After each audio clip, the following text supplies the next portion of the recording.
जी गोस्वामी पाद की, श्रेष्ठ जी गोस्वामी पाद की, अपने अपने गुरु महाराज की जय जय श्री राधे।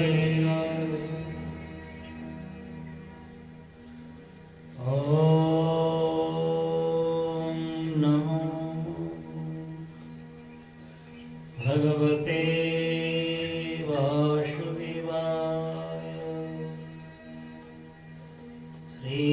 श्रीमद्भागवत महापुराणम् द्वितीय स्कंदः अथ प्रथमोऽध्याय।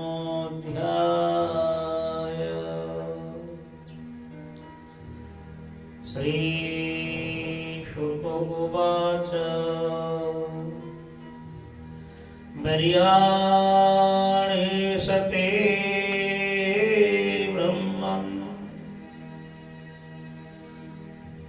वर्याणेशते प्रश्नः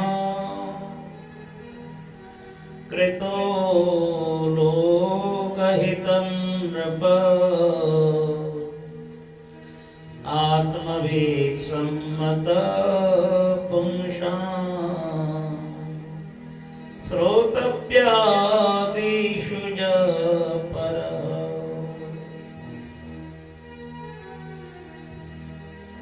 करुणा वरुणालय कृपा मुझे नदिया विहरी से गौरांग सुंदर।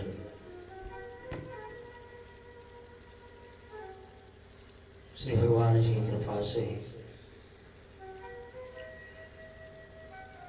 अनुष्ठित सोम भाग साप्ताहिक ज्ञान यज्ञ में महामुनि सुखदेव जी महाराज बड़े भाव से महाराज परीक्षित जी को भागवत जी की कथा श्रवण करा रहे हैं। वही कथा श्री गुरु महाराज जी के कर कमलों के द्वारा बनाए हुए राधा रमण जी के राधा रमण जी के श्री मंदिर के प्रांगण में बैठ करके वही कथा हमारे आस्वादन करने का विषय है।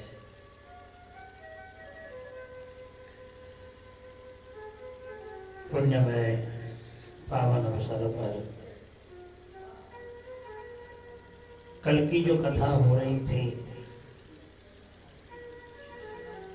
सूत सौनक संवाद के माध्यम से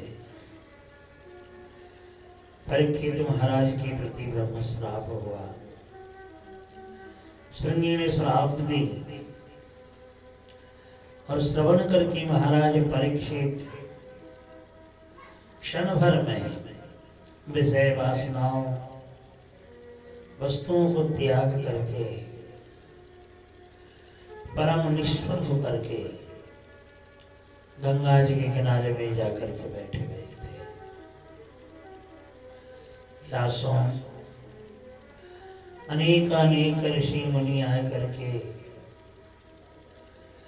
महाराज जी को प्रबोधन देने लगे। लेकिन सुखदेव जी महाराज जब आए के पहुंचे उनकी वंदना की, प्रणाम करके पूछने लगे प्रभु हम एक विषयी हैं, पामर हैं, आध्यात्मिक जगत में आकर के हमने कभी चिंता भी नहीं की कि हमें क्या करना है, कैसे जीना है और कैसे जीवन धारण करनी है। और विषयों में सब कुछ खो चुके थे। आत्मविद सम्मतो वालों परम धाम प्राप्त करते हैं, लेकिन आज तक इस विषय में तनिक भी हमने चिंता नहीं की। हमारे पूर्वजों ने कैसे कैसे भक्ति भाव से भगवान को बस में कर रखे थे, ताकि ऋषि मुनि आकर के खुद दर्शन देते थे। ऐसे सौभाग्य हमारे जीवन में कहाँ। तो भी अतः पृच्छामि संसिद्धिं योगिनां परमं गुरुं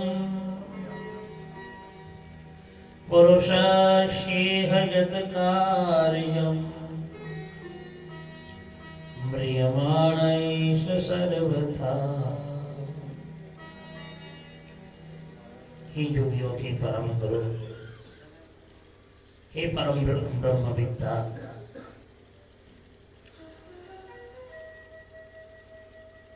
आप कृपा करके हमें बताएं किसी भजन कहा जाता है, कैसे करना है, भगवान को कैसे प्राप्त कर सकते हैं, किस उपायों से, किन साधनों से, और ये साधन हमें कैसे मिलेंगे।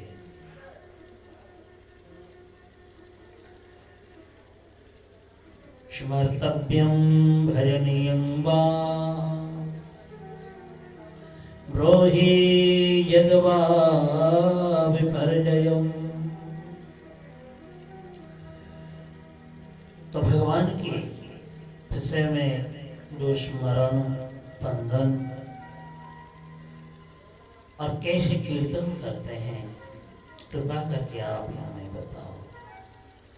क्यों हम एक घोर संसारी हैं, जीवन मुक्त होना चाहते हैं। हे प्रभु मुझे बताओ, हे प्रभु मुझे बताओ, कैसे बंधनों से, हम किस प्रकार से बंधन से मुक्त होंगे, माया के बंधनों से मुक्त होंगे। भगवान की माया बड़ी बलवान, बड़ी ही बलवान है। परीक्षित महाराज हाथ जोड़ करके प्रार्थना कर रहे हैं कि प्रभु इतनी तो हमारी प्रति कृपा करो कि हम माया के बंधनों से मुक्त हो जाए। हे प्रभु मुझे बताओ, हे प्रभु मुझे बताओ, चरणों में कैसे आऊं, माया के बंधनों से, माया के बंधनों से अब मुक्ति कैसे पाऊं। हे प्रभु मुझे बताओ, हे प्रभु मुझे बताओ, चरणों में कैसे आऊं। हे प्रभु मुझे बताओ, हे प्रभु मुझे बताओ।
ठुकराओ ना मुझे अब, ठुकराओ ना मुझे अब, चरणों में सिर झुकाऊं, ठुकराओ ना मुझे अब, ठुकराओ ना मुझे अब, चरणों में सिर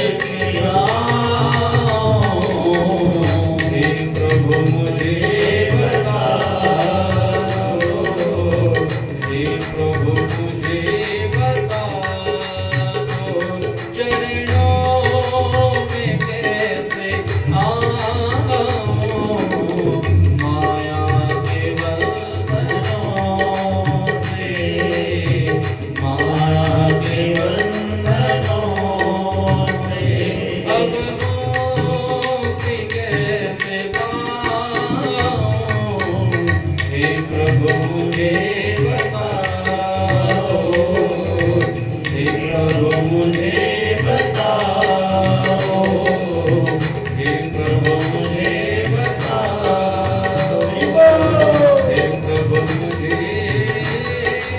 बता दो। बोलिए भक्त वत्सल भगवान की, बोलिए भागवत भगवान की जय। बोलिए श्री सद्गुरु महाराज की जय। परीक्षित महाराज अपनी हृदय के आवेग से चरणों की वंदना की। सुखदेव जी महाराज उनके अंदर के सद्गुणों को देख करके, भाव को देख करके प्रशंसा करने लगे। हे राजन, तुम बड़े भाग्यवान हो। बरियाणि सते प्रश्न कृतो लोकहितं नृप, आत्मवित् सम्मतः पुंसां श्रोतव्यादिषु पर। हे राजन, ते तव प्रश्न अतीव बरियान। तुम्हारे प्रश्न बहुत ही प्रशंसनीय है, सराहनीय है। क्योंकि कोई किसी का अंतिम क्षण हो गए, बात समय न जाने तरह तरह के याद देखना है, बाय देखना है, कैसे कहाँ से किसको बुलावें, भोजन की बाकी कितनी तरह तरह की मन की अभिलाषा होती रहती है। ये सब छोड़ करके आपके मन में कैसे भगवान को प्राप्त करें, तो ऐसे तो विचार आत्माविद सम्मत बालों का ही होता है। हर एक कोई के मन में ऐसा भाव होता भी नहीं है। तो ही राजन, निद्रया ह्रियते नक्तं व्यवयेन च पावय, दिवा चाते हया राजन कुटुंब भरणेन वा। संसार में अर्थोपार्जनों में दिन भर व्यसन कर्म में लगे रहते हैं। रात्रि होने से निद्रा में निकल जाता है, नींद में निकल जाता है। तो इस प्रकार भगवान को स्मरण करने का न मन में विचार उठता न करता। तो हे राजन, तुम बड़े भाग्यवान हो। मैं तो यही कहूँगा कि तुम भगवान श्री हरि का गुणगान कीर्तन करो, उनके गुणगानों को श्रवण करो और उन्हीं के स्वरूपों का ध्यान करो। यही मानवों का परम कर्तव्य है। भगवान के गुणगान गाना लीला स्मरण करना, बंधन करना, ये एकमात्र मानवों का ही कर्तव्य बनता है। क्यों कि जन्म लाभ परह प्रमाण अंते नारायण स्मृति, अंतिम क्षण में जो नारायण के नाम उच्चारण हो जाता है तो यही जन्मों का परम पुरुषार्थ हो जाता है। तो ही राजन, तुम निडर होना चाहते हो, अभय प्राप्त होना चाहते हो तो भगवान का गुणगान करो। तुम्हारी अभी 7 दिन परमायु है। देखो महाराज ब्रह्मंधाता के वंशजों में खट्वांग नामक एक राजा रहे। महान शूरवीर थे, प्रतापी थे। एक बार स्वर्ग में देवताओं ने ले गया, उनके पक्ष में असुरों के साथ युद्ध करने लगे, उनकी विजय हुई। कही राजा, जब विजय होने के बाद देवता प्रसन्न हुए, देवेंद्र ने कहा कि महाराज, आपने हमारे शत्रुओं को विनाश की है, हमें विजय दिलाई है, आप और हमसे वर मांगो, जो भी आपके मन में अभिलाषा है। खट्वांग राजा ने कहा कि देखो, मेरे तो राजमहल विषय वस्तुओं की कोई कमी नहीं है, लेकिन मेरी परमायु कितनी है। देवताओं ने विचार करके कहा कि एक क्षण, एक मुहूर्त तुम्हारी परमायु है। खट्वांग राजा उसी समय अपने पृथ्वी में आकर के भगवान का आराधना किया और भगवान को स्मरण करके भगवान को प्राप्त कर लिए थे। तो ही राजा, जब राजा खट्वांग मुहूर्त काल में ही भगवान को प्राप्त कर लिया तो तुम्हारे पास अभी 7 दिन है, चिंता मत करो। मैंने अपने पिता से जो भागवत श्रवण की वही कथा मैं तुम्हें श्रवण कराऊंगा, लेकिन अभी तुम संसार से आए हो, मन निर्मल करने के लिए, स्थिर करने के लिए विराट पुरुष का ध्यान करना चाहिए। पातालमेत सहि पादमूलम् पठन्ति पार्ष्णि प्रपदे रसातलम् महातलं विश्वसयोतगुल्फौ तलातलं मयि पुरुषस्य जङ्घे। हे राजा, विराट पुरुष जो भगवान है, अंग प्रत्यंग महान विस्तार होकर के पृथ्वी से लेकर के, केवल पृथ्वी नहीं, पाताल से लेकर के ब्रह्मलोक अवधि उनका स्वरूप है।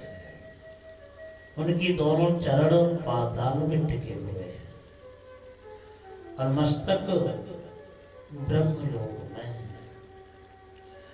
अब इनके जो बीच में स्वर्ग में है जन तपलोक, भू भुव, फिर पृथ्वी के नीचे अतल वितल सुतल महातल रसातल पाताल, ये जो सप्तलोक हैं, सप्त नीचे सप्त ऊपर, 14 भुवनात्मक भगवान के अंग प्रत्यंग स्वरूप है।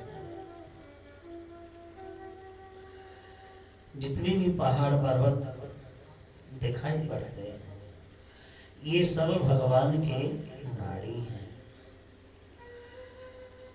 जितने भी वृक्ष समूह दिखाई पड़ रहे हैं ये भगवान के केश हैं। गंगा यमुना आदि जो सरिता हैं ये भगवान की नाड़ी हैं। लोग प्रश्न ये अधर ओष्ठ हैं। तो हे राजन, भगवान की हंसी ही माया है। तो ऐसे स्वरूप से विभूषित होकर के विराट रूप में विराजमान करते हैं। हर वस्तुओं में, हर जगह में भगवान मदारी होकर के नीली आसमान के नीचे छिपकर के कैसे कैसे सृजन कर रहे हैं। अनोखी एक एक सृजन वस्तुएं हैं। तो ही राजन, सद्य मुक्ति और क्रम मुक्ति से ही भगवान को प्राप्त कर सकते हैं। देखो इस संसार में किसी वस्तु की कमी नहीं है, किसी वस्तु की कमी नहीं है। तुम अभी गंगा जी के किनारे में आए हो, अब समझ रहे हो कि हम क्या कर रहे हैं। देखो वन में भी कोई निवास करेगा, वनवासी मानो, तो ठहरने के लिए कोई कमी नहीं है। भले वस्त्र न हो, लेकिन अब पेड़ों के जो छाल है वे तो समाप्त नहीं हो चुका। चिराणि किंगपति न सन्ति दिशन्ति भिक्षाम् नैवांग्रपा परभृत शरितोऽप्यशुष्यन्। उनके लिए वृक्षों का छाल है और पीने के लिए पानी है, झरनों का पानी है। और पात्र नहीं है तो क्या हुआ, भगवान ने दोनों हाथ दिए, दोनों हाथ दिए।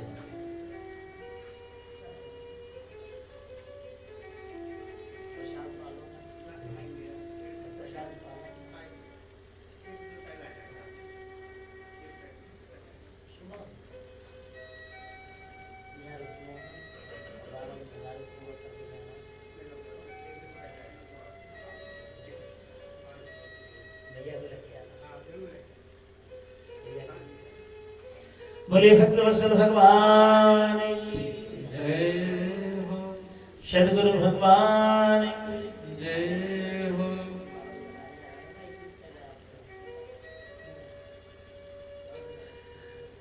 परीक्षित महाराज को ज्ञान वैराग्यों की उपदेश देने लगे कि देखो भगवान को प्राप्त करना है तो सर्वांतकरण इंद्रियों के द्वारा भगवान को प्राप्त करना उचित है। पंच ज्ञानेंद्रिय हैं, पंच कर्मेंद्रिय और मन है। तो एकादश इंद्रियों के द्वारा भगवान को प्राप्त करना है। दो आंखें दी हैं, दो नासिकाएं हैं, दो कर्णेंद्रियां हैं, जीवा दी है। इसलिए सोई रसना जो हरि गुण गावे। रचना तो वही है जो हरि गुण गावे। नयनन की है यही चतुरता, यो मुकुंद मकरंदई ध्यामे। निर्मल चित्त सोई साचो, कृष्ण बिना जो ही और न ध्यावे। राजन श्रवणन की याही अधिकाई, सुन हरि कथा सुधारस पावे। श्रवणन की चतुरता, करते थे श्याम ही सेवा,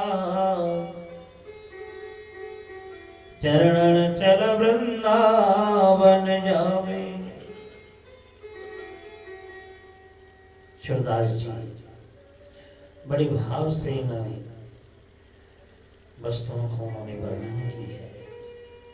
सूरदास जय ये बोली बाके, जो हरि जो सो प्रीत लगावे। सोई रसना जो हरि गुण गावे। तो इसलिए राजन उपाधियों से मुक्त होकर के भगवान का आराधना करना आवश्यक है।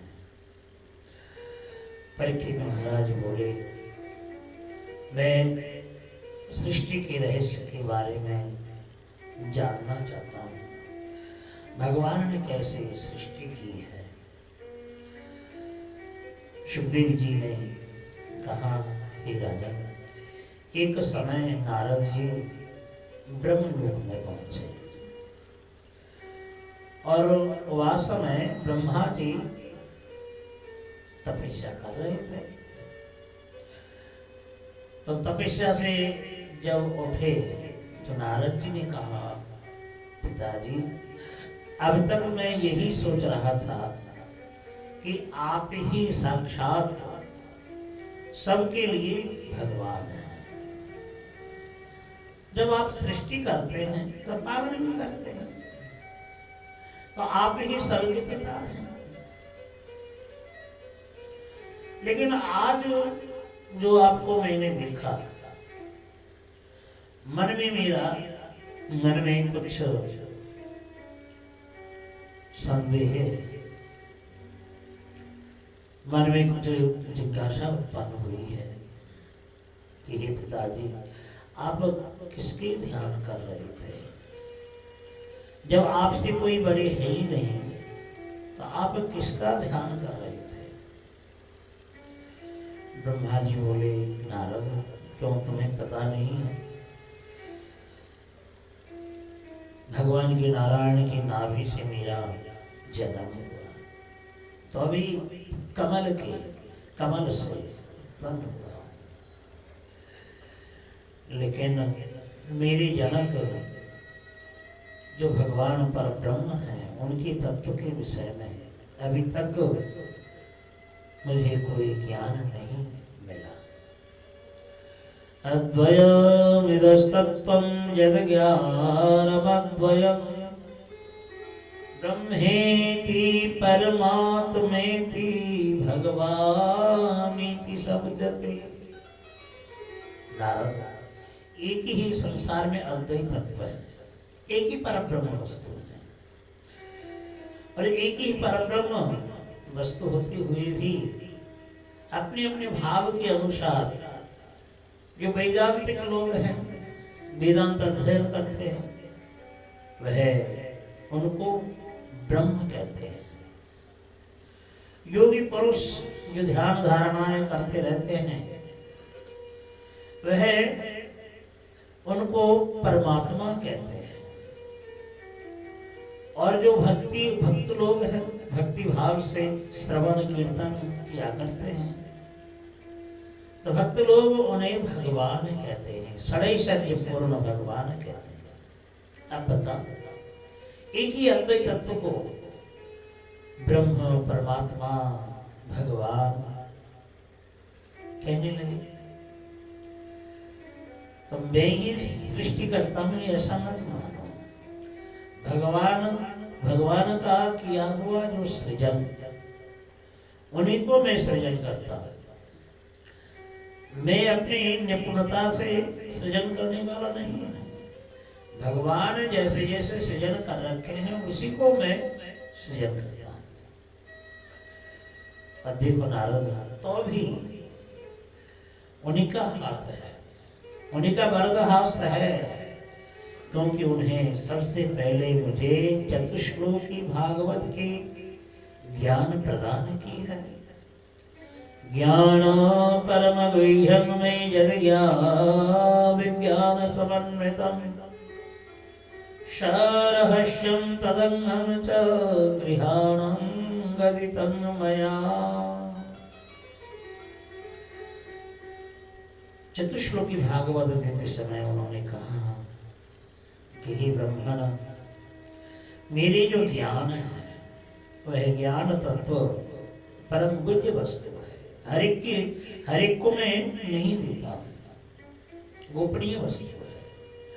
तो भी तुम्हारे लिए वही ज्ञान विज्ञान के सहित, और केवल विज्ञान सहित नहीं, उनके सरहस्यों के साथ अंगांगी स्वरूप में दान कर रहा हूं, जिससे मेरा स्वरूप का ज्ञान हो जाएगा। किस प्रकार मेरा स्वरूप है तुम्हारे हृदय में जागृत हो जाएगी। जिस प्रकार मेरा स्वरूप है, स्थान है, धाम है, आयोतल है, विस्तार है, गुण कर्म, ये सब मेरी ही कृपा से जान पाओगे। मेरी कृपा बिना समझ नहीं सकते हो।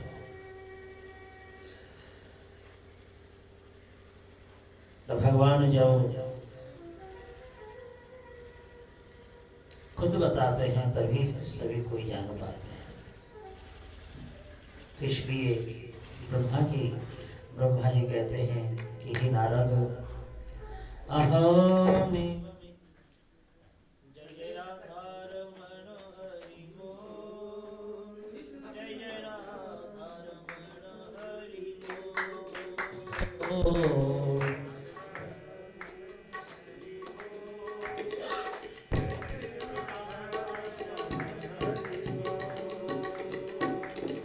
राधार मन हरि बोल,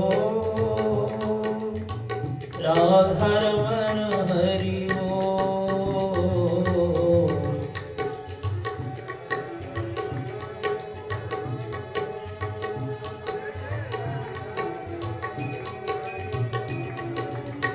राधार मन हरि बोल, राधार मन हरि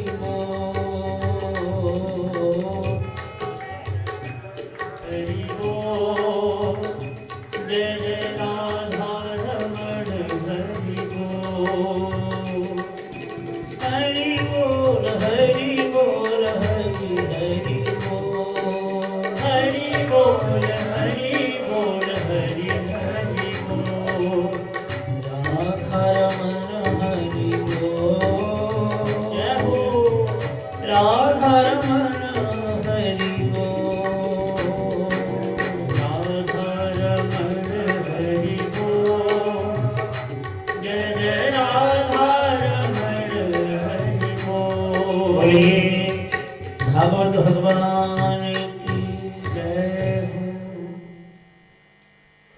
यही नारद, अहमेवाश विवाग्रणान्यद् शतो परम, पश्चादहं यदि तच्च शोवशिष्यति शोष्म्यहम्।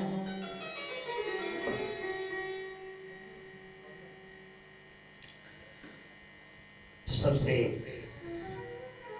पहले एकमात्र भगवान ही विराजमान करते हैं सृष्टि के प्रारंभ में, और प्रलय के अनुसार में ही भगवान ही विराजमान करते हैं। इसलिए ही नारद, धागे से जैसे वस्त्रों का निर्माण होता है, तो उसी प्रकार हर वस्तुओं के अंदर, हर जीवों के प्रति, हर जीवों के अंदर भगवान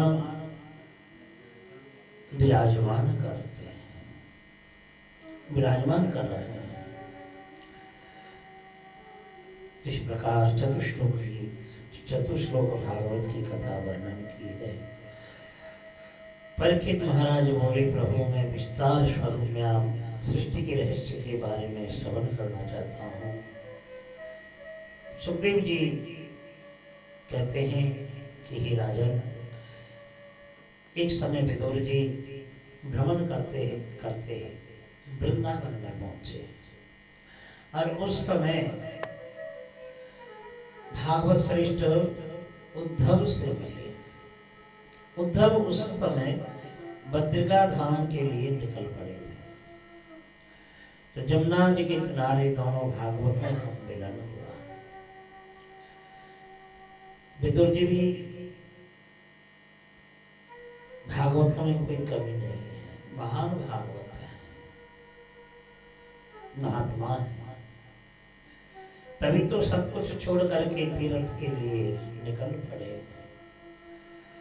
और उद्धव जी भगवान की पूर्ण कृपा पात्र है। जिस उद्धव को वृंदावन में ज्ञान के जगह में भक्ति प्राप्त कराने के लिए भेजे थे, गोपियों की परमा भक्ति देख करके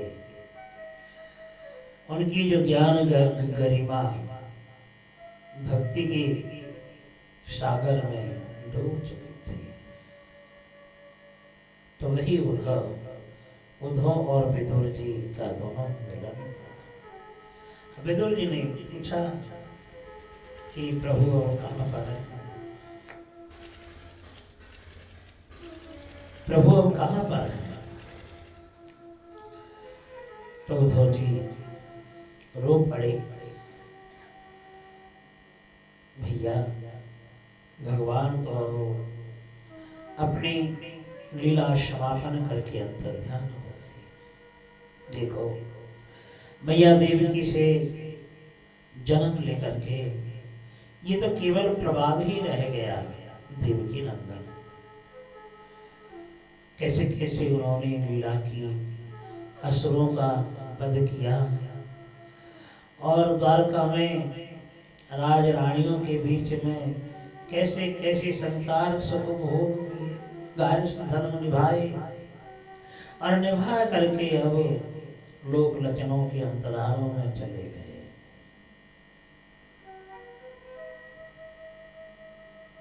तो विदुर जी ने कहा भैया वो, फिर भगवान ने अंतिम क्षण में जो उपदेश दिए हैं तो कुछ उपदेश वाणी मुझको भी श्रवण करा दो, ताकि श्रवण करके मैं धन्य हो सकूं। उद्धव जी ने कहा देखो मैं अभी बद्रिका धाम के लिए निकल चुका हूँ। मेरे ही सामने हरिद्वार से ऋषि मैत्री आए थे, उन्हीं को उन्होंने जिम्मेदारी दी कि किसी समय आपके पास विदुर आए तो उनको कुछ ज्ञान प्रदान करना, तो आप उनके पास जाइए। तो विदुर जी ऋषि मैत्री के पास पहुंचे। मैत्री जी हरिद्वार में रहते थे। मैत्री जी अगले जन्म में एक जलों का कीड़ा था, जल का कीड़ा। तो अभी कहाँ का, नाली का, गंदी नाली में जो लंबे लंबे कीड़े होते हैं ना, सफेद सफेद से, तो उनमें से एक कीड़े बने। तो इस समय की बात है, नाली से उठ करके राहु को नाग रहे थे, निकल रहा था।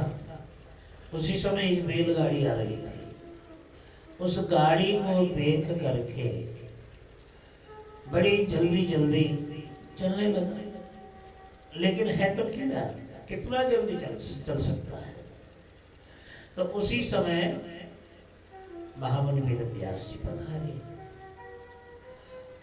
और आकर के उन्होंने देखा ये कीड़ा उतनी जल्दी से कहाँ जा रहा है, भगा जा रहा है। तो उन्होंने सबकी संचार किया और पूछने लगे कि भाई जब इतनी जल्दी जल्दी कहाँ के लिए निकल रहे हो। तो कीड़ा बोले कि देखो बैलगाड़ी आ रहा है और बैलगाड़ी के नीचे पहिए के नीचे मैं आ जाऊं तो मैं मर जाऊंगा। महामुनि में तो व्यास जी हंस पड़े, बड़े विचित्र बात है, तुम तो जल का ही कीड़ा है और पहिए के नीचे मर जाओगे तो अच्छी तो बात है, उससे भी सुंदर जोने मिल जाए, उत्तम जोने मिल जाए, मानो मनुष्य जोने मिल गए तो अच्छा ही तो है।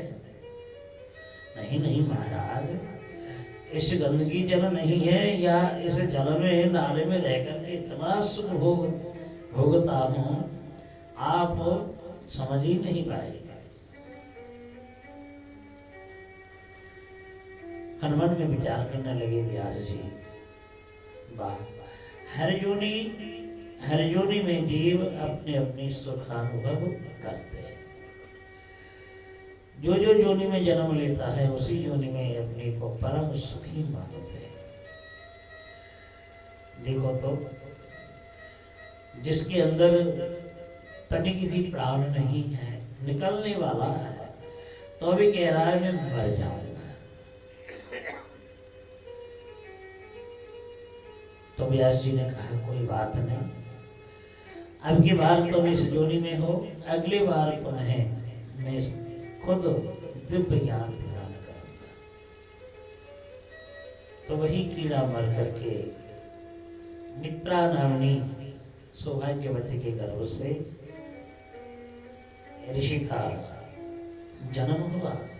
तो इसलिए मित्रा से जन्म हुआ, इसलिए मैत्रेय, मित्र स्वभाव मैत्रेय,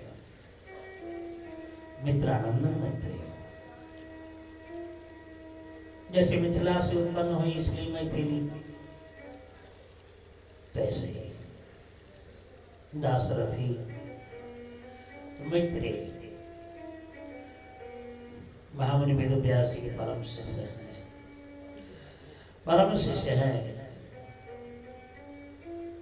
तो वही मैत्रेय जी हरिद्वार में निवास कर रहे थे। विदुर जी वहां पर पहुंचे और उन्होंने सबसे पहले प्रश्न यही किया, सुखाय कर्माणि करोति लोको। हे भगवान, सुख के लिए मानव कर्म करते हैं, लेकिन वह सुख प्राप्त न करके दुख की ही प्राप्त करते हैं। क्यों? कारण क्या है? कारण क्या है?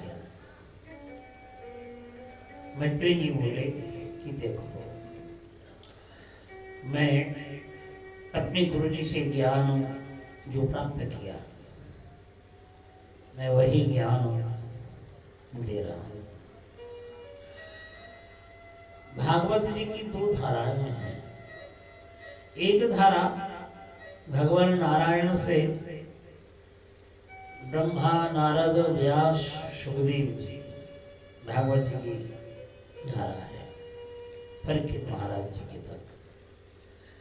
और दूसरा धारा यह है कि भगवान नारायण ने कृपा करके अनंत देव को दिया, जो अनंत देव पृथ्वी को धारण कर रखे हैं। और अनंत देव ने कृपा करके सनत कुमारों को दिया, जो सनत कुमारों ने नारद जी को आनंद नामक तीर्थ में भागवत श्रवण कराई। और सनत कुमारों ने कृपा करके सांख्यायन नामक ऋषि को श्रवण कराए, और सांख्यायन ऋषि ने दिया पराशर ऋषि को, और पराशर ऋषि से पुलस्त ऋषि, पुलस्त ऋषि से मैत्रेय। तो इस प्रकार धारा के अनुसार मैंने भागवत की प्राप्ति की। तो सबसे पहले भगवान के नारायण से ब्रह्मा जी का, नाभि से ब्रह्मा जी का सृजन हुआ। आकाशवाणी हुई, ब्रह्मा तुम तपस्या करो। तो ब्रह्मा तपस्या करने लगे। तपस्या करके उन्होंने शक्ति की प्राप्ति की और वही शक्ति के द्वारा 10 प्रकार जीवों की उन्होंने सृष्टि की।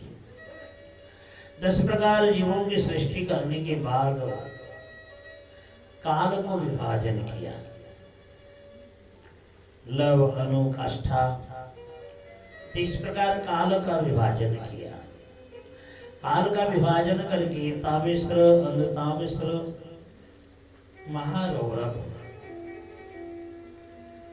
अंधकार, अज्ञान वृत्ति योनियों को उन्होंने सृजन किया। तो देखा, ब्रह्मा जी ने विचार किया इन पापिष्ट योनि से सृष्टि का विस्तार नहीं हो सकता, तो इसलिए सबसे पहले भगवान को चिंतन करने लगे। तो चिंतन करते करते मन से 4 भाइयों का सृजन हुआ। सनक, सनंदन, सनातन, सनत कुमार, 4 भाइयों का सृजन हुआ।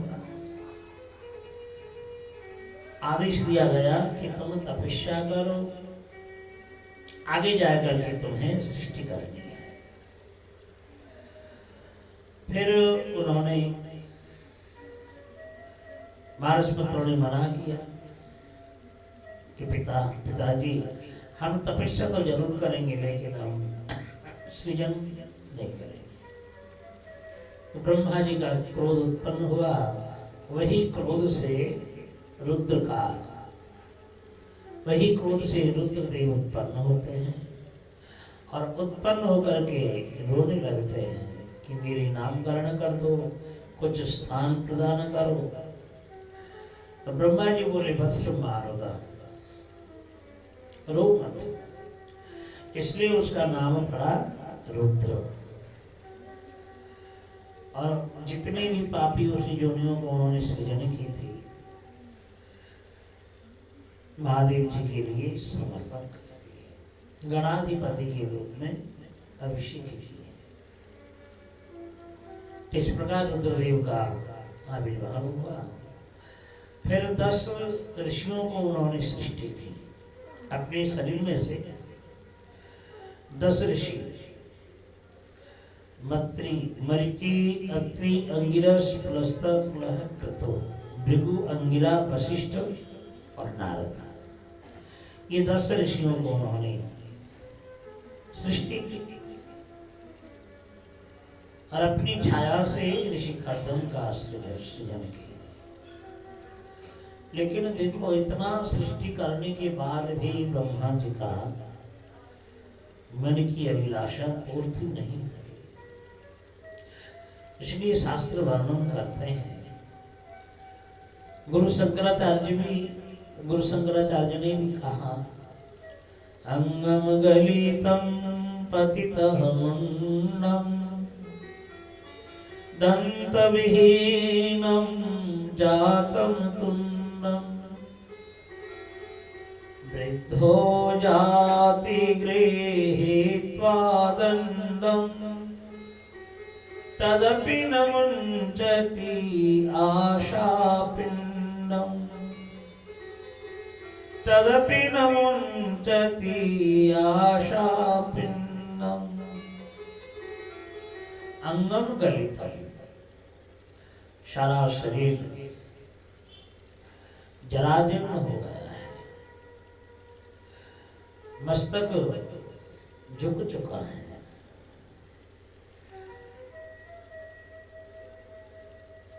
दांत गिर गए हैं, दंत विहीनम जातम तुंडम, अच्छी तरह से बातें नहीं कर पाते हैं क्योंकि दांत नहीं है। जीवा का भी कर्म समापन हो चुका, जातम तुंडम। तो ऐसे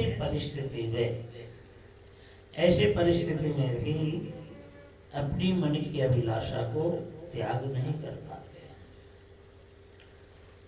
लाठी लौठी लेकर के चलते हैं, आंखों में देख नहीं पाते हैं, कानों में सुनाई नहीं पड़ता है, तो भी आशा मरे न मन मरे, मर मर जाए शरीर, आशा तृष्णा नहीं मिटे, कहेंगे दास कबीर। तो ये आशा तृष्णा कभी मिटने वाली वस्तु नहीं है और उत्तर उत्तर वृद्धि होती है, बढ़ती जाती है। इसलिए ब्रह्मा जी ने और भी सृजन की, अपनी छाया से स्वयं मनु को सृजन की, शत्रुपा महारानी को भी उन्होंने सृष्टि की। दोनों को आदेश दिया तुम मैथुन धर्मों से सृष्टि करो। लेकिन उस समय पृथ्वी जल के नीचे समा गई थी, इसलिए रखने का आधार नहीं था और आधार बिना आधे वस्तु को रखा नहीं जाता। इसलिए स्वयं मनु जी ने कहा पिताजी हम रखें, सृष्टि तो करेंगे लेकिन सृष्टि करने के बाद हम कहाँ रखेंगे, कोई आधार तो हो। तो उस समय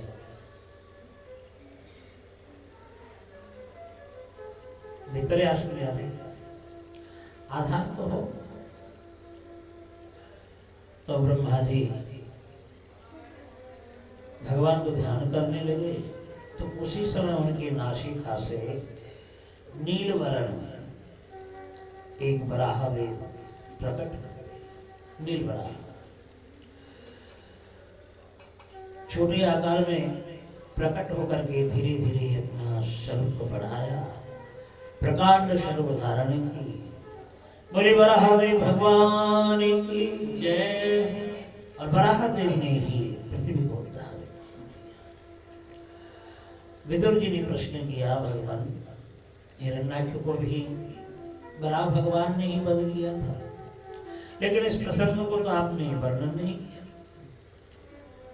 तो चाक्षुष मनवंतर स्वयं मनवंतर दोनों को मिलाकर के वर्णन करने लगे कि देखो एक समय की बात है, महामुनि कश्यप तपस्या से अपने आश्रम में आए और उस समय दिति महारानी दूसरी पत्नी दिति पुत्र प्राप्त करने के लिए अंगसंग कामना करी, लेकिन उन्होंने माना किया कि अभी देखो संध्या के समय महादेव के अनुचर विचरण करते हैं, इस समय अंगसंग प्राप्त करना ये उचित नहीं है। लेकिन वह दिति महारानी मानी नहीं, विलज्जा होकर के वस्त्रों को आकर्षण करने कर बैठी। तो उस समय उनकी मन की आशा पूर्ति करती। फिर पीछे से अनुतप्ता होती है, पीछे से आकर के क्षमा मांगती है कि ये स्वामी मैंने बहुत भूल की है, अब मेरे पछतावा आ रहा है, मुझे क्षमा कर दो। मुनि कश्यप जी ने कहा कि दुष्टा मैंने पहले ही मना किया, तब तो थे नहीं, सुनी नहीं। अब तुम्हारे गर्भ से जो पुत्र उत्पन्न होंगे जठराधमो भविष्यति। जठराधमो, जठराधम कहने का तात्पर्य है सारे देवताओं को प्रपीड़न करने वाला, सज्जनों को संतों को सताने वाला देवद्रोही दो पुत्र उत्पन्न होंगे। दिति महारानी कहती हैं भगवान मैंने तो ऐसे पुत्र प्राप्त करने के लिए प्रार्थना तो नहीं की, मैंने तो यही कहा कि प्रभु देवताओं से भी बढ़कर के गुणवान पुत्र बने, इसलिए मैंने प्रार्थना की। कश्यप जी ने कहा कि देखो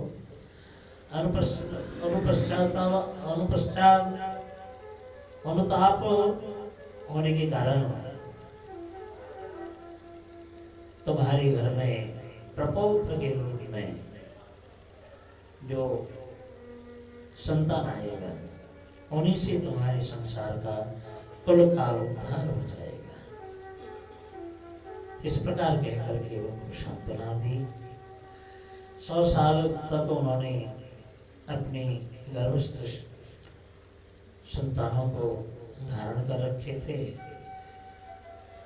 ब्रह्मादि देवता अर्थात इंद्र देवता बड़े ही डरने लगे कि न जाने हमारे स्वर्ग राज्य को छीन लें। तो इकट्ठे होकर के ब्रह्मा जी के पास पहुंचे। ब्रह्मा जी उस समय किस्सा सुनाते हैं कि देखो, तुम जिससे डर रहे हो वह अन्य कोई नहीं है, ये भगवान के ही दोनों पार्षद हैं, जो जय और विजय। मेरे ही मानस पुत्रों सनक सनंदन सनातन सनत कुमार चारों भाई मिलकर के भगवान को दर्शन करने के लिए आए थे, लेकिन उन्होंने अंदर जाने नहीं दिया, मार्ग रोका था। इसलिए क्रोध के आवेग में आकर के उन्होंने श्राप दी कि वैकुंठ में आने से भी तुम्हारे शत्रु जैसे भाव गया नहीं, असुरों के भाव है वही है, इसलिए तुम असुर योनि में जाकर के जन्म लोगे। तो वही जय और विजय दिति महारानी के गर्भ में विराजमान है। डरने का कोई आवश्यक नहीं है, भगवान की दोनों पार्षद हैं और भगवान ही आकर के इनको 3 जन्मों में उद्धार करेंगे। 3 जन्मों में तो वही है सब। 100 साल तक दिति महारानी ने गर्भ धारण कर रखी थी। जब दोनों पुत्र उत्पन्न हुए, संसार में बड़े अलक्षण दिखाई पड़े। खूनों की वर्षा और पहाड़ पर्वतों की जो शिखर खुद ही गिरने लगा था।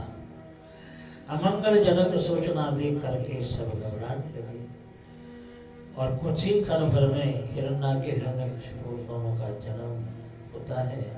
हिरण्याक्ष अपने बड़े भाई की प्रीति के लिए, आनंद देने के लिए स्वर्गपुरी को आक्रमण करते हैं। उनके दिव्य प्रभाव को देख करके देवता इधर उधर भाग जाते हैं। तो स्वर्ग राज्य को मुट्ठी भर लेते हैं हिरण्याक्ष और वहां से चले गए, विवाह करी पड़ी वरुण लोक में। वरुण देव से उन्होंने युद्ध मांगा। वरुण देव ने कहा कि देखो, असुरवर युद्ध तो दोनों में बराबरी में होती है, लेकिन मैं कहाँ बूढ़ा और तुम कहाँ सुरवीर, हम दोनों में मेल नहीं है। तो फिर मेरे लायक युद्ध करने का लायक कौन है? मेरे एकमात्र भगवान है। भगवान के साथ ही तुम युद्ध कर पाओगे। अब भगवान कहाँ पर हैं? वरुण देव ने कहा मुझे तो मालूम नहीं है, लेकिन नारद जी जरूर बताएंगे, उनको मालूम है। अब नारद जी के अनुसंधान करके जब वो पहुंचे और उनसे पूछे कि भगवान अभी कहाँ है, तो उस समय पृथ्वी को उद्धार करने के लिए जलधि के अंदर में घुसे हुए थे। तो उसी समय बड़ी छलांग मार के अंदर गए और वराह भगवान को देख करके गाली देने लगे कि देखो देखो, मेरे जैसे महान वीर को देख करके वन मृग का रूप धारण किया है। वराह भगवान कहने लगे कि हाँ, मैं वन मृग जरूर धारण किया, लेकिन तुम्हारे जैसे गृहपालों को मैं ढूंढ रहा हूं। गृहपाल कहते हैं कुत्ते को। तुम्हारे जैसे कुत्ते को प्राप्त करने के लिए मैंने वन्य मृग धारण किया। दोनों में बहस होने लगी। उसी समय वराह भगवान ने अपने दंताग्र में पृथ्वी को धारण करके गदा लेकर के टूट पड़े हिरण्याक्ष के प्रति और दोनों चटचटाते हुए गदाओं में टकराते हुए युद्ध करने लगे। और युद्ध करते करते गजेंद्र लीलो जलवा विवेश, जल के अंदर से निकले और निकल करके दोनों युद्ध करने लगे। जब भगवान वराह के ऊपर गदा प्रहार करते हैं हिरण्याक्ष जी, तो देवता लोग हाहाकार करके कहते हैं प्रभु अभी अभी इसको विनाश करो, इसको रखो मत। लेकिन भगवान वराह देव कहते हैं कि नहीं, युद्ध का रस आस्वादन करने के लिए ही मैंने इनको असुर योनि में भेजा। मेरा अभी युद्ध रस आस्वादन नहीं हुआ। तो इसलिए वराह भगवान और हिरण्याक्ष का दोनों का युद्ध होने लगा। तो युद्ध होते होते जग्राह त्रिशतम शूलं जलज्जलन लोलुपम यज्ञाय धृतरूपाय विप्रायाभिचरण यथा। जग्राह त्रिशतम शूलम, तो वराह भगवान को निक्षेप करने के लिए हिरण्याक्ष ने एक त्रिशूल धारण की और त्रिशूल धारण करके जैसे ही निक्षेप किया तो वराह भगवान उस त्रिशूल को पकड़ करके उल्टे उन्हीं के छाती को भेज देते हैं। पर ऐसे बहुत सभी तक युद्ध करके युद्ध रस आस्वादन करके और चक्रेण चिच्छिदो निशातने विना हरिर्यथा तार्क्ष्यपतत्रमुज्जितम्। जैसे देवराज इंद्र ने पक्षियों का पंखे छिदन करते हैं, उसी प्रकार सुदर्शन चक्र के द्वारा हिरण्याक्ष के गला घूंट करके मार देते हैं। बोली भक्तवत्सल भगवान की जय हो। तो भगवान इस प्रकार हिरण्याक्ष को वध किया। लेकिन प्रश्न यह है कि वराह भगवान तो भगवान के स्वरूप है। तो शास्त्र कहते हैं कि जो एक बार भगवान को दर्शन कर लेते हैं उसका उद्धार हो जाता है। तो भगवान का जो स्वरूप उन्होंने दर्शन की, तो दर्शन करने से भी उनका बंधन क्यों रहा? बंधन से मुक्त हो जाना चाहिए था।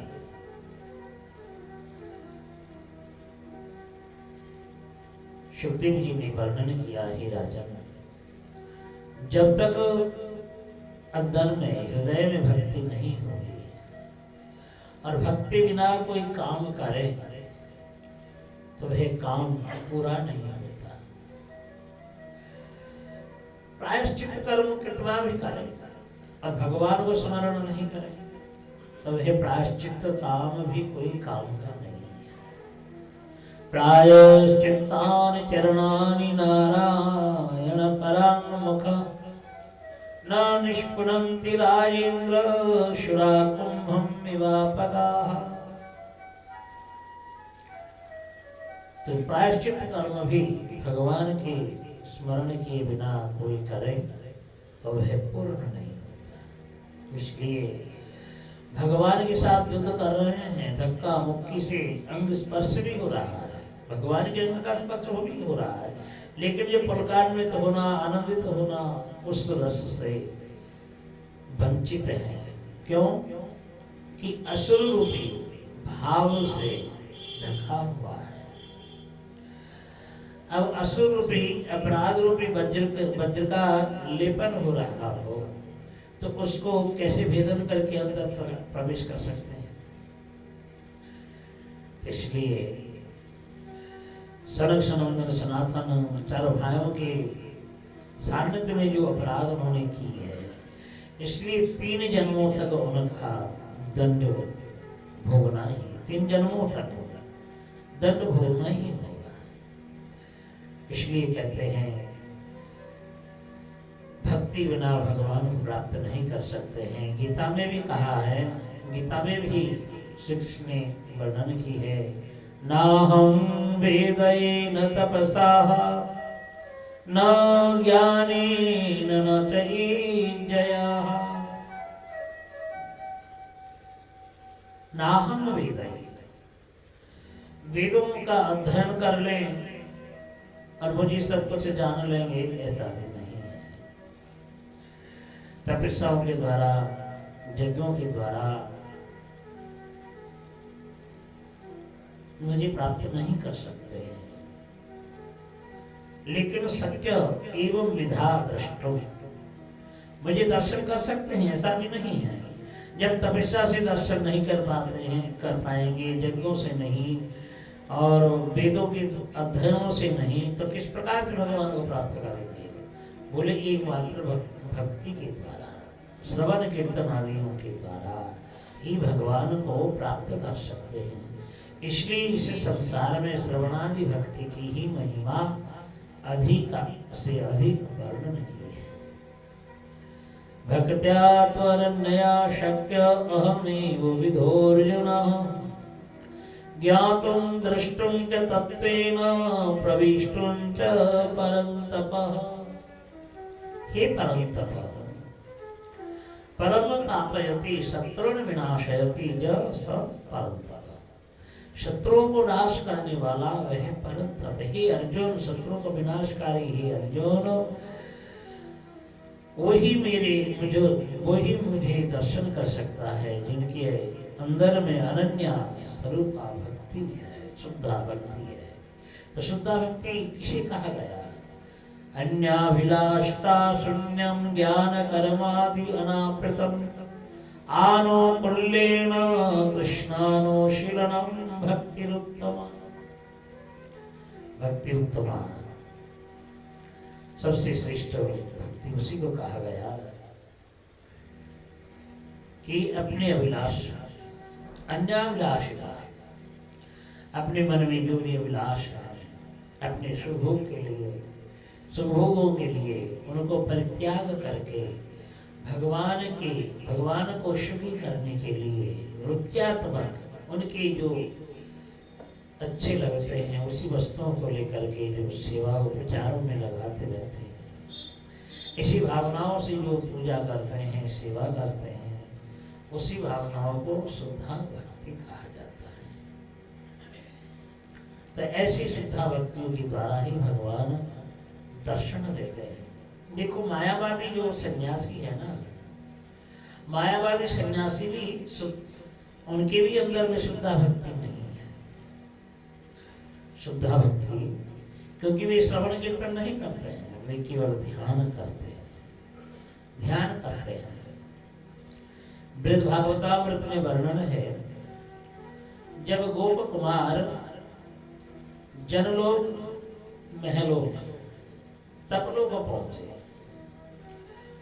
तो वहां केवल सनक सनंदन सनातन आदि भृगवंशियों जितने भी ऋषि मुनि थे वहां केवल ध्यान ही करते हैं, यज्ञ करते हैं जनलोक में।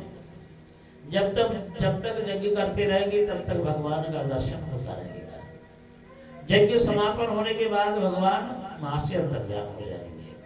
जनलोक में, महलोक में शनक आदि ऋषि विराजमान है, शांत रस के भक्त है। वहां पर जब तक ध्यान करेंगे प्रभु को दर्शन करते रहेंगे, ध्यान से उठेंगे तो भगवान अंतर्ध्यान हो जाएंगे। वहां पर ध्यान का ही प्राधान्य है। लेकिन इस पृथ्वी में हरिनाम संकीर्तन लीलाओं के कीर्तन सबसे बड़ी है, सबसे बड़ी है। तो श्रवण कीर्तनात्मिका जो भक्ति है, इस भक्ति के द्वारा ही भगवान प्राप्त हो सकते हैं। इसलिए जो सन्यासी एक बार नीलाचल क्षेत्र में जगन्नाथपुरी में जो चंदन यात्रा के समय चंदन तालाब में जगन्नाथ जी जल विहार करते थे, जल विहार करते हैं, तो उस समय एक तरफ श्री चैतन्य महाप्रभु जी अपनी परिकरों को लेकर के जल विहार कर रहे थे और एक तरफ जगन्नाथ जी का जल विहार हो रहा था। तो एक अचल जगन्नाथ और सचल जगन्नाथ, सचल जगन्नाथ है श्री चैतन्य महाप्रभु जी और अचल जगन्नाथ हैं जो जगन्नाथ बलराम सुभद्रा मंदिर में बैठे रहते हैं, इसलिए अचल, और सचल है श्रीमन महाप्रभु जी। तो देखो नरेंद्र सरोवर के किनारे में जितने सन्यासी लोग थे, मायावादी सन्यासी, तो मायावादी सन्यासी वे तो अद्वैत तत्व संपन्न, मतलब केवल ब्रह्म को ही दर्शन करते हैं। इसलिए उनके नेत्रों में श्रीमन महाप्रभु को दर्शन नहीं दिए, दर्शन नहीं कर पाए कि ये भी साक्षात परब्रह्म है, भगवान है। केवल नीलाचल पथे जगन्नाथ देव को ही दर्शन करने लगे। लेकिन जो भक्तिमान भक्त थे सभी देख रहे कि साक्षात एक तरफ जगन्नाथ जी, एक तरफ श्रीमन महाप्रभु जी। जगन्नाथ में महाप्रभु जी में कोई भेद नहीं है, एक ही स्वरूप है। दोनों दो स्वरूप धारण करके दोनों तरफ जल विहार कर रहे हैं।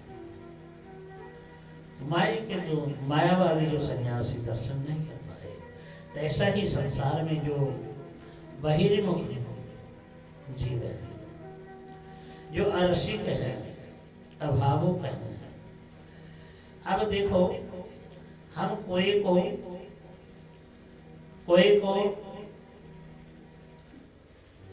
आम की जो मुकुल निकलता है उस वन में हम छोड़ दें, आम की बगीचे में छोड़ दें, तो काक वहाँ रह नहीं सकता है। कहाँ नीम के पेड़ में फल लगा हुआ है, वहीं जा करके नीम का फल सेवन करेंगे। लेकिन जो रसिक और भावुक होंगे, रसिक भावुक रूपी जो कोयल है, वे केवल आम के बगीचे में ही रह करके आनंद उपलब्ध करते हैं। इसलिए जो अरसिक होते हैं वे भगवान के तत्व में अज्ञानी हैं, और जो रसिक हैं वह विज्ञानी हैं। यो वै हिरण्याक्षपदं महाद्भुतं विक्रीडितं कारणशोकरात्मनः शृणोति गायत्यनुमोदतं यसा विमोच्यते ब्रह्मबधादपि द्विजाः।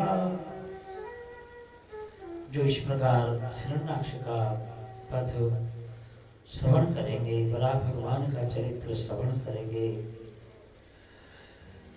उनका सारा पाप नष्ट होकर के धन धान्य ऐश्वर्यों की प्राप्ति होगी। एतन महापुण्यमलं पवित्रं धन्यं यशस्यं पदमायुराशिषां प्राणेन्द्रियाणां युधिशौर्यवर्धनं नारायणोऽन्ते गतिरंग शृण्वताम्।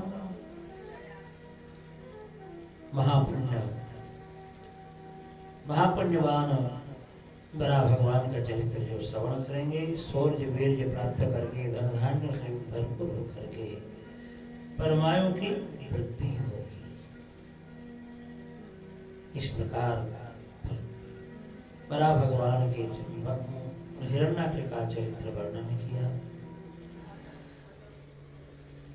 विदुर जी प्रश्न करते हैं, स्वयं भवैस्सह विष्णु स्वयं भवैस्सह विष्णु मनो परम सम्मतः कच्चतां भगवान् यत्र मैथुनीने धीरे प्रजा स्वयं भविष्य च मनोवंश परमसम्मत। तो भगवान प्रभु स्वयं मनु के वंशजों में कैसे कैसे वंशजों की विस्तार हुई, कृपा करके वर्णन करो। मैत्री जी कहने लगे कि देखो स्वयं मनु के 2 बेटे हुए। बड़े बेटा का नाम है प्रियव्रत, छोटे बेटा का नाम है उत्तानपाद। उन्हीं की 3 बहन थीं, आकुति, देवहूति और प्रसूति। देवहूति को ब्रह्मानंदन ऋषि कर्दम के हाथों में उन्होंने समर्पण कर दिए।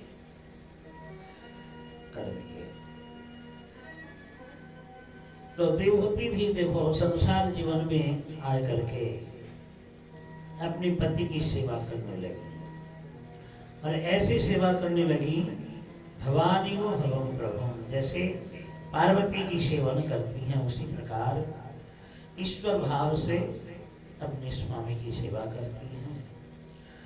और ऋषि कर्दम जी भी विवाह करके समाधि में बैठ जाते हैं, भगवान में लो लगा करके ध्यान में दीर्घ दिन जावत उन्होंने आराधना की। एक दिन ध्यान भंग होने के बाद जैसे ही देवहूति जी को उन्होंने देखा और देख करके कहने लगे कि देवी तुम ही ना मानवी हो। बोले तो देवी तुमने मेरी सेवा की है, अब बताओ तुम्हारे लिए मैं क्या करूं, तुम वर मांगो। देवहूति जी कहती है कि देखो पतिव्रता रमणियों के लिए तो एकमात्र संतान प्राप्त ही उनका मोक्ष फल है। तो ठीक है, एक काम करो, देखो सरोवर है सामने जो दिखाई पड़ रहा है, उस सामने सरोवर में जाकर के डुबकी लगा। जो जाकर के जैसे ही डुबकी लगाई है तो सेवा करने के लिए उसी जल से कमल गंधी कमल नयना 100 दासियां उत्पन्न होकर के सेवा करने लगी। और ये जो 100 दासियां उत्पन्न हुई, ये केवल पति सेवा करने के कारण ही उत्पन्न हुई। कामना वासना त्याग करके जो अपने अपने पतियों की सेवा करती हैं, तो इस प्रकार उनके लिए शक्ति मिलती है। लेकिन किन पतियों की सेवा? जो पति भगवान के लिए वो लगाते हैं, ध्यान लगाते हैं, उन पतियों को ईश्वर भाव से सेवा करना। तो ऋषि कर्दम जी का उन्होंने सेवा की, और उन्हीं के घर में 9 कन्या हुई। 9 कन्या उत्पन्न होने के बाद ऋषि कर्दम जी वन में चले जाने लगे। तो देवहूति जी ने रोक लिया कि स्वामी ये तो 9 कन्या है, आपको मैंने कहा था पुत्र प्राप्ति, लेकिन पुत्र तो है नहीं। तो ऋषि कर्दम जी दोबारा से लौट करके अपने संसार में चले जाते हैं। फिर दोबारा से संसार जीवन में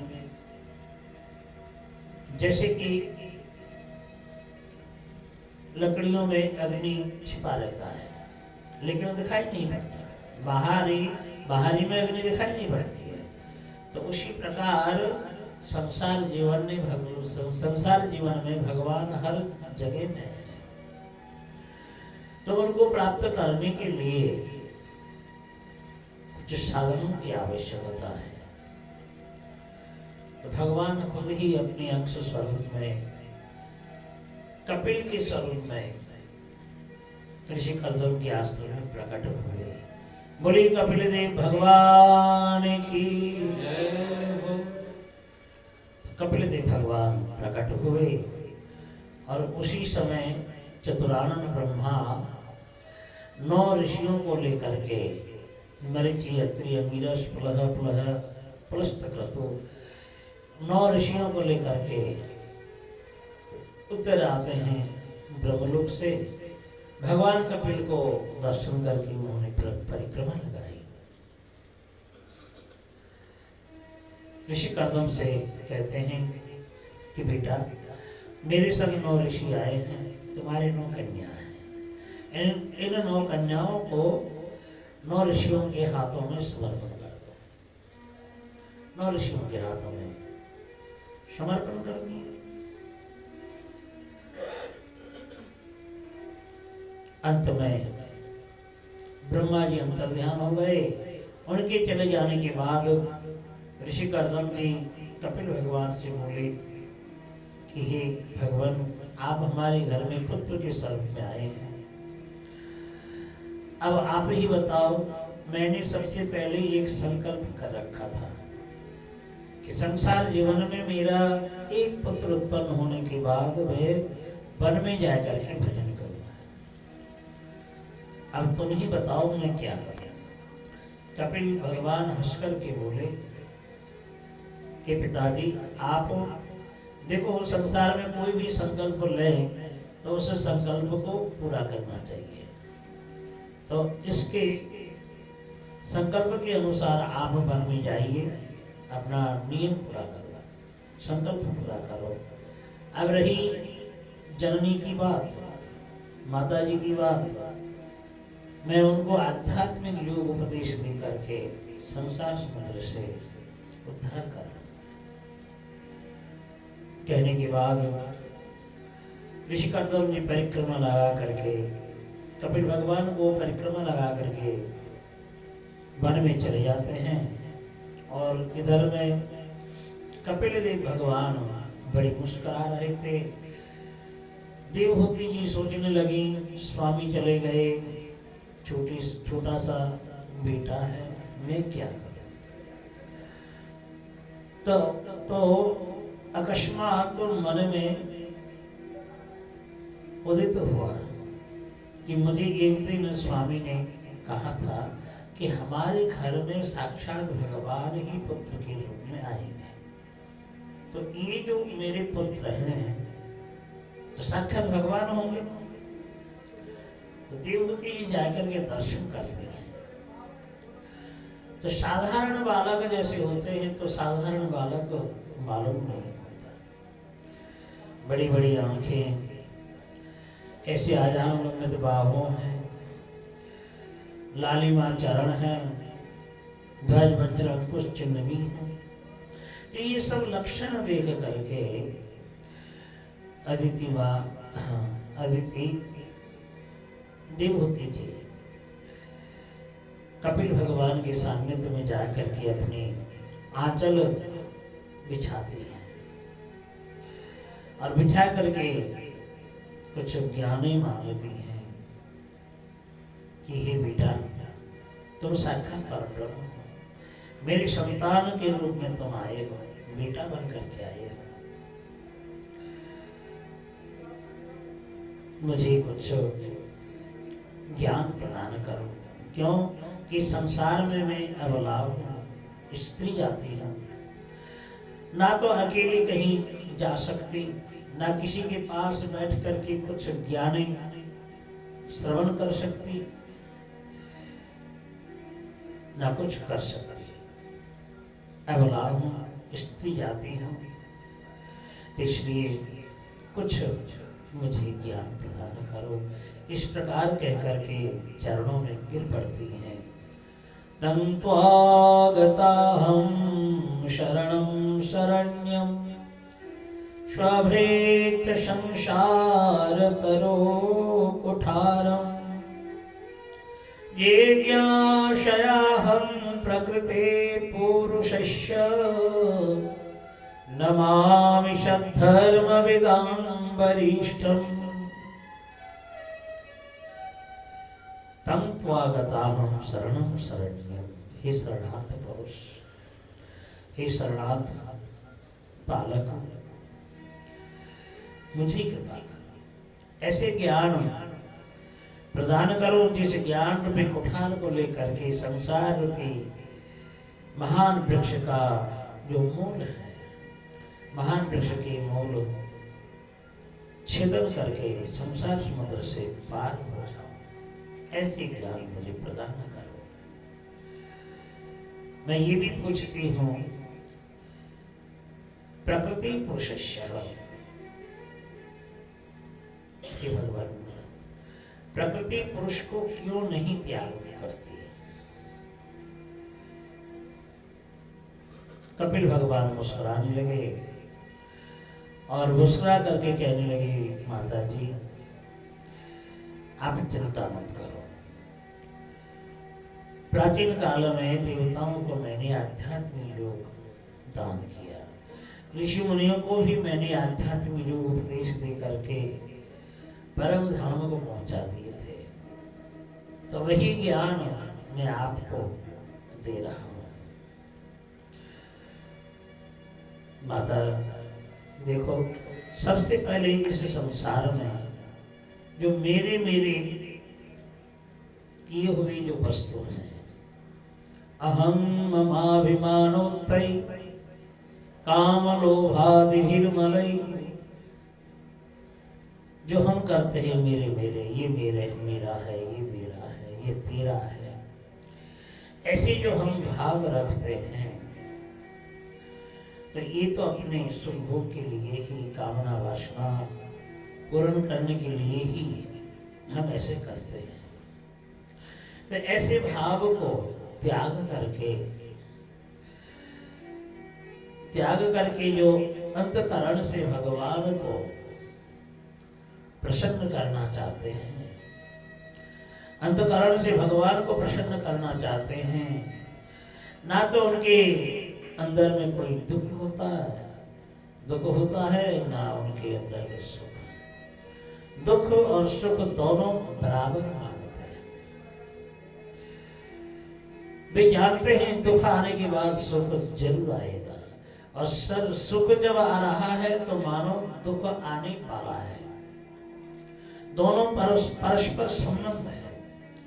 अब रात्रि नहीं होगी तो रात्रि का ज्ञान नहीं, दिन नहीं होता तो रात्रि का ज्ञान नहीं होता, क्योंकि अंधेरा का ज्ञान तो तभी है भाई दिन उजिला होने के बाद, और रात्रि होने के नाते दिन का भी जो महिमा जान पाते हैं। इसलिए देवानां गुणलिंगानां मानुश्रविक कर्मणां सत्वैवैक मनसो वृत्ति स्वाभाविकी तुजाः। मातेश्वरी, ये जो गुणमय शरीर है, गुणलिंगानां, ये जो गुणमय शरीर है, एक गुणमय शरीरों से जो अंतःकरण की भाव है, जैसे गंगाधारा के भांति मन भगवान के चरणों में लगाम बन जाती हैं, तो उसी को सात्विक भाव स्वरूपा जो वृत्ति है, उसी को भक्ति कहलाती है। भक्ति होने का कोई निमित्त या कारण नहीं बनता, भक्ति होने का कोई कारण नहीं बनता। सत्संग जरूर कारण बनता है, लेकिन और दूसरा कोई कारण नहीं बनता। क्यों? कि अनिमित्ता भागवती भक्ति सिद्धिर्गरीयसी जरत्याशुजा कोशम निगीर्ण मनलो यथा। अब देखो, छोटे छोटे बच्चे ठाकुर जी का नाम लेते हैं, राधे राधे करते हैं, तो उनको किसने सिखाया? ये तो स्वाभाविक ही उनका शुद्ध स्वरूप है। तो ऐसी जो मनोभावना भगवान के प्रति हो, तो जनयत्याशु, ऐसे ऐसे ज्ञानवानों के हृदय में ज्ञान वैराग्य उदय होता है, और ज्ञान वैराग्य उदय होकर के साक्षात पर ब्रह्म को प्राप्त कर लेते हैं। तो हे जननी, इस प्रकार सात्विक भाव को प्राप्त करने के लिए, प्रेम भक्ति को प्राप्त करने के लिए संतों के सानिध्य प्राप्त करना जरूरी है। और ऐसे संत होना चाहिए, अजातव अजातः शत्रवो शांता साधवो साधुभूषणा मयि अन्येन भावेन भक्तिं कुर्वन्ति ये दृढ़म्। अजातशत्रु सबसे मिलजुल हो, सबसे प्रेम बनाए रखे, बड़े शांत हैं, संतुष्ट जीवन जी रहा हो, साधु भूषणों से भूषित हैं, मेरे प्रति अनन्य भाव से आराधना कर रहा हो, ऐसी संतों के सान्निध्य प्राप्त करने से प्रेम भक्ति की प्राप्ति होती है। तो हे जननी, जो मेरे प्रेमवान भक्त होते हैं वे विधि भक्ति को नहीं मानते। विधि भक्ति करने से वैकुंठ की प्राप्ति होती है, लेकिन अनुरागात्मिका भक्ति साधन करने से, अनुरागात्मिका भक्ति साधन करने से साक्षात ब्रजेंद्र नंदन भगवान श्री कृष्ण को प्राप्त करते हैं, यशोदास्तनंदय रूपी भगवान को प्राप्त करते हैं। इसलिए मेरे प्रेमवान भक्तों, भगवान को दर्शन करने के लिए तरसते हैं और भगवान भी उन भक्तों को प्राप्त करने के लिए तरसते रहते हैं। देखो, जो अष्टछाप जो भक्त कहलाते हैं, कबीर हैं, सूरदास आदि, तो सूरदास जी का जन्म यहीं पर है, कोई ज्यादा दूर नहीं है, चंद्र सरोवर। बल्लभाचार्य जी के परम शिष्य हैं। तो यहाँ से गोविंद को ले जाया करते थे। श्रीनाथ जी का मंदिर है, तो श्रीनाथ जी का मंदिर में जाकर के आंखों में तो दर्शन नहीं करते, लेकिन अंदर से उनका जो दिव्य स्वरूप दर्शन होता रहता था। कैसे श्रृंगार पुजारी ने कैसे श्रृंगार की है, कैसे सज रहे हैं, कैसे मुस्कुरा रहा है, सब कुछ अंदर से दिख पाते। एक समय जतिपुरा में जो ऊपर में ठाकुर जी हैं, तो वैसे तो बेंगली भक्त वहाँ जाते नहीं हैं, लेकिन देशी भक्त लोग तो पहुँच जाते हैं दर्शन करने के लिए। तो सूरदास जी वहाँ पर जा करके बैठते थे। एक दुकान भी, चाय की दुकान भी थी उस समय। तो सूरदास जी बैठते तो बहुत लोग भी आते थे, और दुकानदार का दुकान भी चलता था, चाय भी ज्यादा पीते थे। तो दुकानदार सूरदास को बैठा रखते थे, बैठा करके और ठाकुर जी का श्रृंगार वर्णन करते हैं कि सूरदास जी आज ऐसी स्वरूप वर्णन है, आज पुजारी ने ऐसे सजाया, ऐसे सजाया, आज का ऐसा रूप है। तो दुकान वाला उस दिन गया नहीं श्रृंगार देखने के लिए, और सूरदास जी पहुंच गए। और सूरदास जी जब पहुंच गए तो सूरदास जी ने पूछा, भाई आज हमारे ठाकुर जी ने कैसे रूप धारण किए? तो उन्होंने बड़े सुंदर बना करके, जैसे अगले दिन दर्शन किए वही स्वरूप को उन्होंने वर्णन किया। सूरदास जी ने कहा, भाई आज तुम दर्शन करने नहीं गए। दुकानदार बोले, क्यों? आप कैसे जान गए कि मैं नहीं गया? नहीं, आज का ठाकुर जी का जो श्रृंगार है, आज अलौकिक श्रृंगार है। देखो, आज अंग में इतना वस्त्र नहीं है, केवल एक ही वस्त्र पहने रखे हैं, एक ही वस्त्र है कमर में, और बड़ी सुंदर मोतियन की माला पहन रखे हैं, पगड़ी है। दुकानदार चौंक गए, पता नहीं, आज तो मैं गया नहीं, लेकिन कैसे पता लगा इनको? तो आंखों में तो देखते नहीं है। तो उसी समय वह दुकानदार ऊपर गए और ठाकुर जी को दर्शन करके आए। तो उसी प्रकार सूरदास जी ने जैसे जैसे कहा, उसी प्रकार उन्होंने दर्शन किया। तब उनको पता लगा कि आंखों में नहीं देख रहे तो क्या, लेकिन अंदर की आंखों में भगवान को दर्शन करते हैं। तो देखो प्रेमवान जो भक्त होते हैं बाहरी दृष्टि में भले ही ना दिखाई देता हो, लेकिन अंतर्दृष्टि में जरूर दर्शन करते हैं। गोविंद दास नामक ब्रज बालक, अब बालक तो बालक ही होते हैं, खेलते खेलते गोविंद कुंड पहुंच जाते थे। उस समय श्रीनाथ जी के सामने खेलते थे, तो श्रीनाथ जी भी खेल देख करके बालक का स्वरूप बन करके उनके साथ खेलने लगे। तो प्रेम ही है। देखो उनके गोविंद दास के हृदय में बहुत उमड़ी हुई प्रेम थी। जाकर के निहारते थे, दर्शन करते थे, खड़े रहते थे। तो उसी भाव से ठाकुर जी भी उनके साथ खेलने लगे। तो अंचा खेल है, अंचा खेलते थे, कांचों की जो गोली है। तो एक समय खेल रहे थे, खेलते खेलते ठाकुर जी हारने वाले थे कि गोविंददास अब के बार गोटी को मार देंगे तो जीत लेगा, और गोविंद के हाथों में, श्रीनाथ जी के हाथों में कोई गोटी नहीं रहेगा। इसलिए श्रीनाथ जी हारने के पहले ही उस गोटी को लेकर के मंदिर में प्रवेश कर गए। गोविंद दास दौड़ते हुए गए, भाई अब की बार खेलो, मैं जीतने वाला हूँ। अब इस समय भगे जा रहे हो, सही नहीं है, भगे जा रहे हो, सही नहीं है। वो पकड़ नहीं जा रहा है, और ठाकुर के अंदर जाकर के अपने सिंहासन में बैठ गए। अब जैसे ही गोविंद दास जी अंदर जा रहे थे तो पुजारी ने रोक लिया, 2 थप्पड़ बैठा दिया। अरे मंदिर में आया, पाँव धोया नहीं, कुछ नहीं, किसने कहा तुझे मंदिर में आने के लिए? गोविंद दास ने कहा कि पुजारी जी, तुम्हारे ये जो ठाकुर है ना, मेरे गोली लेकर के भाग के आया है। अरे हमारे ठाकुर जी सिंहासन में बैठे रहते हैं, वो गोली लेके कैसे भागे आया? देखो ना, जाकर के देखो।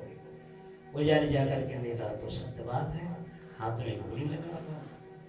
गोविंद दास जी ने कहा, पुजारी आपने तो 2 चाटे हमें मार दिया, 2 चाटे लगा दिया, लेकिन ठाकुर जी को मैं नहीं छोड़ूंगा, क्योंकि उन्होंने तो चाटे मरवाए मुझे। अब ठाकुर गोविंद दास जी जाकर के गोविंद के किनारे, गोविंद कुंड के किनारे में बैठ जाते हैं, एक छोटा सा छिड़ लेकर के। ठीक है बेटा, कब नहीं निकलेगा? निकलना तो पड़ेगा ही, जब गौ चराने जावेगो ना, जब देखो। तो गोविंद कुंड के किनारे में बैठे थे, छिड़ी लेकर के। ठाकुर जी के मन में भय होने लगी, भाई मैं तो जब खेल में जा निकलूंगा तो मारेगा। अब पुजारी को उन्होंने इशारा किया, पुजारी जी, जब भोग का समय, भोग परोसने लगे पुजारी जी, तो ठाकुर जी ने इशारा किया,